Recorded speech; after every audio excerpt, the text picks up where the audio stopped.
NATO summit has kicked off in Wales with the Ukrainian conflict topping the agenda. The gathering will also be tackling Syria, Iraq, and Afghanistan. During the two-day summit, the Western Military Alliance is expected to approve the dispatching of thousands of troops and military equipment to Eastern Europe, despite Moscow's efforts to broker a peace plan between Kiev and pro-Russian rebels. During a joint conference with NATO's Secretary General, Ukrainian President Petro Poroshenko expressed cautious optimism over the peace talks in Belarus.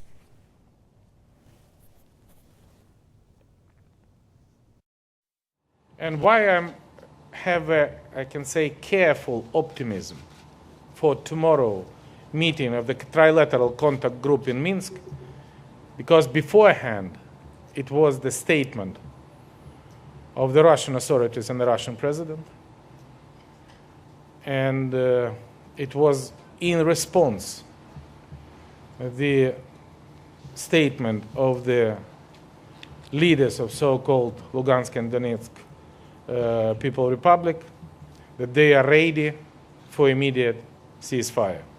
Russia is now fighting against Ukraine, in Ukraine.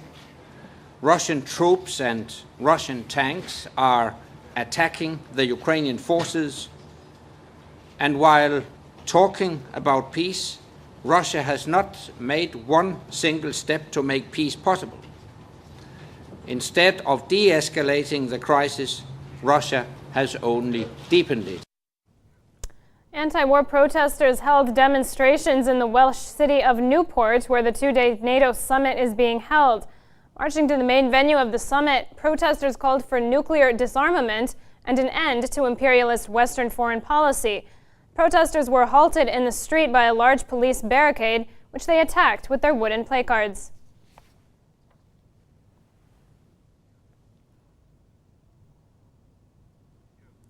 Well, just before the summit began, NATO troops carried out military drills in Germany and Poland. Poland has demanded a permanent NATO base on its territory, which would mark a breach of the 1977 agreement with Russia.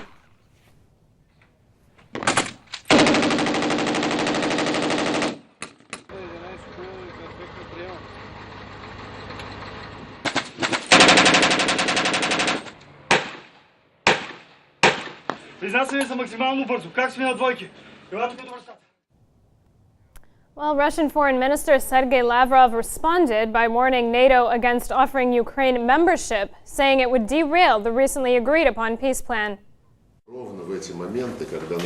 It is precisely at such moments when we start finding some approaches to start resolving specific problems between Kiev and the militias. Right at this time, there are demands from the other part, the Kiev authorities, making demands for Ukraine to stop its non-aligned status and start joining NATO. Well, fighting is still raging across much of eastern Ukraine, despite the announcement that a ceasefire will take place on Friday morning. The latest round of clashes come only one day ahead of scheduled peace talks between representatives from Kiev, Moscow, and the OSCE in Belarus. People in eastern Ukraine can afford to hope that the killing and destruction is coming to an end. One day ahead of peace talks in the Belarusian capital, Minsk, both officials in Kiev and pro-Russian rebels say they are ready to order a truce in eastern Ukraine. For their part, rebels say they are ready to implement the ceasefire if the government in Kiev agrees to a long-term political settlement. Representatives from Kiev, Moscow and the OSCE are scheduled to discuss Russian President Vladimir Putin's seven-step peace plan. I very much count on Ukrainian leadership, supporting this emergent progress in bilateral relations and using the positive work of the contact group to achieve a final and comprehensive resolution of the situation in southeastern Ukraine, obviously with full consideration of rights of people who live there. But despite all the hype the ceasefire is receiving, the story is different on the ground. Army tanks and soldiers and armored personnel carriers are prowling forward against pro-Russia rebels in the eastern city of Kramatorsk. The aim is to wrestle control from the separatists, using all means necessary. But it's not a one-way street, with Kiev's forces finding themselves on the defensive in the southern city of Mariupol. The situation around Mariupol is complicated, as you know. Our unit works under these tough conditions and it is ready to defend the territory and the dignity of the country. For their part, most residents of the embattled eastern Ukrainian city of Donetsk are skeptical about prospect of a ceasefire. As of now, nothing will come out of it. There are no agreements whatsoever. They can't agree on anything. We wait. But there is no promise. The demands are simply such that neither side can agree to the other side's demands. That's it. And it's us who get shelled from all sides. In less than 24 hours, a ceasefire could see the day of light after months of fighting that resulted in the death of more than 2,200 people. International affairs commentator Marko Gasic joins us now for more on that. Mr. Gasic, how much can NATO really do to threaten Russia militarily? Well, NATO is threatening Russia militarily. The fact is, of course, that it's threatening a superpower militarily, so in the short term it can't do an excessive amount unless it wants a global confrontation. But what it can do is gradually try to erode Russia's strategic position by establishing the principle of building up its weapons supplies in Russia's close proximity to enable a ground invasion at a time of its choice. And so in the long term, this is simply, which is the way NATO operates, this is simply one step in a long-term plan to ultimately take over Russia, with the final plan, of course, of dividing Russia into little satellite states, as NATO loves to do all over the world and has already done, for example, in Yugoslavia and emerging in Iraq and elsewhere. So are we likely to see more toothless Western sanctions against Moscow? Well, these sanctions are also designed to attempt to alienate Russia's internal audience from its leader, because it's the view probably of many elements in Washington that by antagonizing the population from Mr. Putin, by personalizing the conflict against Mr. Putin, as they've previously done against people like Colonel Gaddafi and President Assad and Milosevic and so on and so forth, they can succeed in removing the main obstacle to their global dominance, which they perceive is Mr. Putin and his leadership. Now, it is interesting. Today I was watching the U.S. Republican Senator John McCain speaking from Kiev, and it was from the same podium where the Ukrainian military spokesman makes his statements. It almost seemed as though he wanted to say that the U.S. is running the show in Kiev. Sorry, I didn't hear the last part of your question. It's a little bit unclear. Yes, here. I asked, I said that it seems like the U.S. is sort of saying that it's running the show in Kiev. Well, it is running the show in Kiev. I mean, we've had a little bit of a sign of dissent from Mr. Poroshenko, who was talking about a permanent ceasefire yesterday, but within a very short time he was forced to remove the word permanent because, of course, other elements in Kiev, Prime Minister Yatsenyuk and the Washington neocons behind him do not want a ceasefire at all. In fact, they want a little pause of a few days while Kiev regroups its forces and then attacks in about 10 days' time and continues its efforts to subjugate the population of East Ukraine.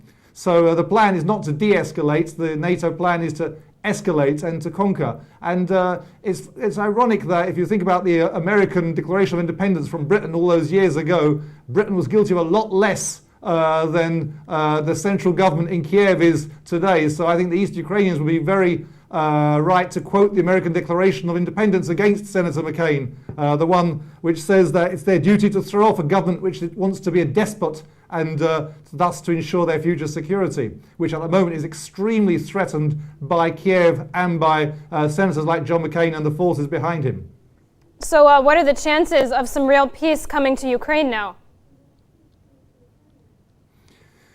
Well, in the short term, they're not very good. Is the short answer. There may be a few days of relative less conflict, but as I say, the plan is to continue. It seems to me, and this is forcing, I think, the Russians as well into recognizing that their vital national security interests may be affected by a complete NATO victory in the east of Ukraine. So really, this is provoking Russia into offering some kind of help somewhere along the line to the East Ukrainian Novorussian elements, who, after all, are part of a country where they were only forcibly joined to by the Soviet communists a few decades ago. So this does not augur well for peace. But the other thing is we should bear in mind there are two other elements to this. There's a huge spin campaign going on by NATO because we know that, for example, they're talking about invasions. Now, invasions which they claim as the excuse for their own expansionism would be visible on satellite photos, would be heard on radio communications. You would see hundreds of Russian tanks. We see nothing of the kind. There is no invasion. This is a completely false story concocted by NATO spin doctors, just like they concocted the story of Iraqi weapons of mass destruction or invented excuses to attack and invade Yugoslavia in the past. We also have one reality as well, that NATO countries are sitting on the black boxes where the results of the investigations of the shooting down of the airliner MH17 are contained. So we want to know those results, but NATO countries have decided, they've made joint agreement that they will not reveal those results unless they all agree, and of course they never will. So it's scandalous that NATO in effect is hiding the results of the investigation into one of the main reasons why NATO expansion is being justified. Now, Mr. Gasic, drawing on everything you're telling us, why didn't Moscow intervene back in April to clean this whole mess up, and then we wouldn't have this war on our hands this time around? Sorry, say that. Could you repeat that? I'm sorry. Yes, I asked why didn't Moscow intervene in Ukraine back in April to clean this mess up? And then if they had, we wouldn't have had this war on our hands. I think there's the Russians, the Russian leadership actually wants to kind of to build bridges, as it were, with what it would regard as its Western partners in an ideal world. And Russia has been a little bit undecided about its position regarding the east of Ukraine. And this has really been allowing Kiev to kill indiscriminately, to shell civilians and civilian infrastructure, hospitals and schools and houses where there has been no outgoing fire against the Kievan army. So this kind of mass murder that's been occurring has happened really because Russia has been a little bit hesitant about declaring the east of Ukraine a vital national security interest. But if the east of Ukraine is a vital national security interest of America 2,000 miles away, then it is certainly a vital national security interest of neighboring Russia. All right, that is Mr. Marko Gasic, international affairs commentator. We will leave it there. Thanks a lot for giving us your thoughts on that.